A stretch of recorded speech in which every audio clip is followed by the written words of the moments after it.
साल 1967-68 का cricket season नवाब पटौदी की कप्तानी में भारतीय क्रिकेट टीम ने पहली बार उपमहाद्वीप के बाहर टेस्ट सीरीज जीती। हारने वाली टीम न्यूजीलैंड।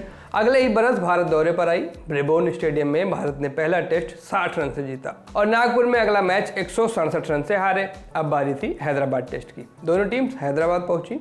न्यूजीलैंड ने टॉस जीता और पहले बैटिंग चुन ली। बुधवार 15 अक्टूबर को शुरू हुए इस मैच के पहले दिन न्यूजीलैंड ने 9 विकेट खोकर 181 रन बनाए। अगला पूरा दिन बारिश से धुल गया और शुक्रवार को इस टेस्ट का रेस्ट डे था। जैसा कि उन दिनों रवायत थी, 5 दिन के टेस्ट के लिए 6 दिन का शेड्यूल बनता था और इसमें से तीसरा दिन रेस्ट डे होता था।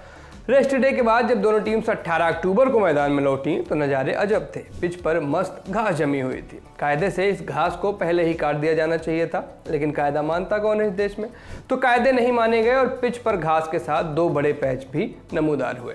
अंपायर्स ने यह हाल देखा तो घास काटने का आदेश सुना दिया, लेकिन कीवी कप्तान अड़ गए। बोले ये पहले होना था, नहीं हुआ तो अब ना होने देंगे। इस मसले पर NS रामास्वामी ने द इंडियन एक्सप्रेस में एक लेख के जरिए घसकट्टी के फायदे बताए थे। बकौल रामास्वामी, पिच की घास को शुक्रवार यानी रेस्ट डे के दिन ही काटा जाना चाहिए था, लेकिन कुछ कारणों के चलते ऐसा नहीं हो पाया। ऐसे में यह काम शनिवार सुबह निपट जाना चाहिए था, लेकिन यह उस रोज भी नहीं हुआ।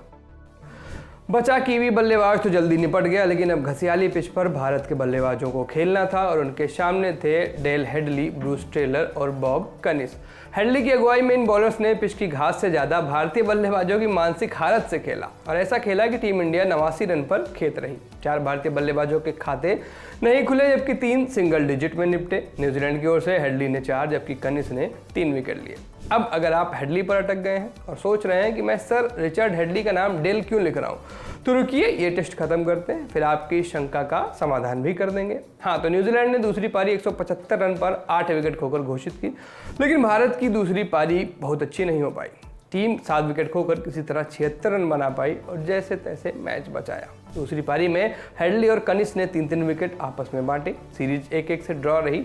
अब हम वापस डेल हेडली पर लौटते हैं। डेल हेडली के छोटे भाई को तो आप सभी जानते ही हैं। अभी तक आपको शायद एक आध बार लगा भी होगा कि हम उन्हीं की बात कर रहे हैं। अगर आपको ऐसा लगा तो दोबारा सुनिए। सर रिचर्ड हेडली डेल के छोटे भाई थे और अपने करियर की शुरुआत में सर रिचर्ड की इकलौती पहचान डेल हेडली के छोटे भाई की थी। दोनों भाइयों ने 1975 का वर्ल्ड कप साथ में खेला भी था, लेकिन फिर इंजरीज के चलते डेल का इंटरनेशनल करियर समय से पहले खत्म हो गया। 6 जनवरी 1948 को क्राइस्टचर्च में पैदा हुए डेल हेडली दाएं हाथ के मीडियम पेसर थे, लेकिन पैर और बैक इंजरीज के चलते वह अपने करियर के ज़्यादातर वक्त स्टॉक बॉलर बनकर रहे। स्ट्राइक बॉलर के रूप में शुरू करने वाले डेल ने एक एक्सीडेंट में अपने पैर की उंगली का एक हिस्सा भी गंवा दिया था। लॉन की घास काटने वाली मशीन के साथ हुए इस एक्सीडेंट के बाद वह लंबे वक्त तक फर्स्ट क्लास क्रिकेट खेले। टेस्ट में इनकी बेस्ट बॉलिंग का किस्सा हम आपको सुना चुके हैं। ये इनके बेस्ट बॉलिंग फिगर्स थे। बात फर्स्ट क्लास करियर की करें तो डेल ने 111 मैच में 351 विकेट लिए थे, जबकि टेस्ट में उनके नाम 26 मैच में 71 विकेट रहे।